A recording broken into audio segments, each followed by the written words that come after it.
ആ പ്ലേറ്റ് കിടക്കുന്ന സാധനം 4 മണി കട്ടൻ്റെ ഒപ്പം കിട്ടി എങ്ങനെ ഉണ്ടാവും. അപ്പോൾ അതിന് വേണ്ടിയിട്ടാണ് തന്നെ ചട്ടി ചൂടാക്കിയിട്ട് അതിലേക്ക് കുറച്ച് ബട്ടറോ നെയ്യോ എന്തെങ്കിലും തേച്ച് കൊടുത്തിട്ട് അതിലേക്ക് ബ്രെഡ് ടോസ്റ്റ് ചെയ്യാൻ വെക്കുക. ബ്രെഡ് 2 സൈഡും നല്ല ക്രിസ്പി ആവുന്ന രീതിയിൽ ടോസ്റ്റ് ചെയ്തെടുക്കുക. ഓവർ കരിയണ്ട. എൻ്റെ ചെറുതായിട്ടൊന്ന് കരിഞ്ഞ് പോയിട്ടുണ്ട്, പക്ഷേ അത് പ്രശ്നമല്ല.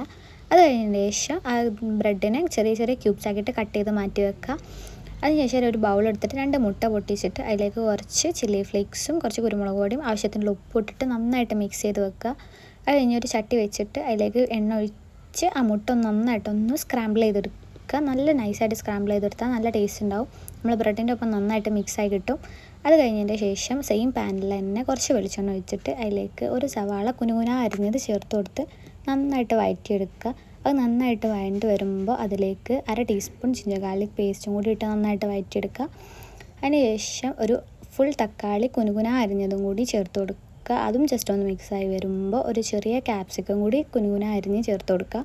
അത് ഓവർ കുക്കാവേണ്ട, ജസ്റ്റ് ഒന്ന് വാടിയാൽ മതി. അപ്പോൾ തന്നെ അതിലേക്ക് ആവശ്യത്തിനുള്ള ഉപ്പും 1 ടീസ്പൂൺ മുളകും പൊടി, 1/2 teaspoon chicken masala, 1/2 teaspoon garam masala ഇട്ടിട്ട് നന്നായിട്ട് വഴറ്റിയെടുക്കുക. അതിൻ്റെ ഒരു പച്ചമണം മാറുന്ന വരെ നന്നായിട്ടൊന്ന് വഴറ്റിയെടുക്കുക. അത് നന്നായിട്ട് വഴന്ന് വന്നതിന് ശേഷം അതിലേക്ക് ആവശ്യത്തിനുള്ള ടൊമാറ്റോ കെച്ചപ്പ് ഒഴിച്ച് കൊടുക്കുക. നിങ്ങൾക്ക് ഇഷ്ടത്തിനനുസരിച്ച് ഒഴിച്ച് കൊടുക്കുക. എനിക്ക് ടൊമാറ്റോ കെച്ചപ്പ് അത്യാവശ്യം ഇഷ്ടമായതുകൊണ്ട് ഞാനൊരു 4-5 സ്പൂൺ ഒഴിച്ച് കൊടുക്കുന്നുണ്ട്. അത് നന്നായിട്ട് മിക്സ് ചെയ്ത് വരുമ്പോൾ അതിലേക്ക് ഒരു 1/2 ഗ്ലാസ് വെള്ളം ഒഴിച്ച് കൊടുക്കുക. അത് ജസ്റ്റ് ഒന്ന് മിക്സ് ആവാൻ വേണ്ടിയിട്ടാണ്.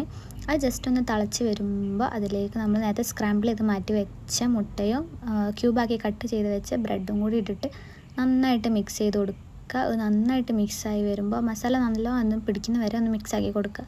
അത് മിക്സായി വരുമ്പോൾ അതിലേക്ക് കുറച്ച് മല്ലിയില ഇട്ട് കൊടുക്കുക. മല്ലിയില മസ്റ്റാണ്. മല്ലിയിലയാണ് അതിനൊരു പ്രത്യേക ഫ്ലേവർ കൊടുക്കുന്നത്. അപ്പോൾ അത് മറക്കാതെ ഇടണം കേട്ടോ. അത് കഴിഞ്ഞതിന് ശേഷം കുറച്ച് ചീസ് ഇട്ട് കൊടുക്കുന്നുണ്ട്. അത് കംപ്ലീറ്റ്ലി ഓപ്ഷണലാണ്. നിങ്ങൾക്ക് വേണമെങ്കിൽ മാത്രം ഇട്ടാൽ മതി. എനിക്കിഷ്ടമുള്ളതായതുകൊണ്ട് ഇട്ടതാണ്. അപ്പോൾ അത് മൽറ്റ് ചെയ്യാൻ വേണ്ടിയിട്ട് ജസ്റ്റ് ഒന്ന് മൂടി വെച്ചിട്ടുണ്ട്. അങ്ങനെ നമ്മുടെ എഗ് ബ്രെഡ് മസാല ഇവിടെ റെഡി ആയിട്ടുണ്ട്. അപ്പോൾ എല്ലാവരും ട്രൈ ചെയ്ത് നോക്കിയിട്ട് അഭിപ്രായം കമൻറ്റിൽ രേഖപ്പെടുത്തുക.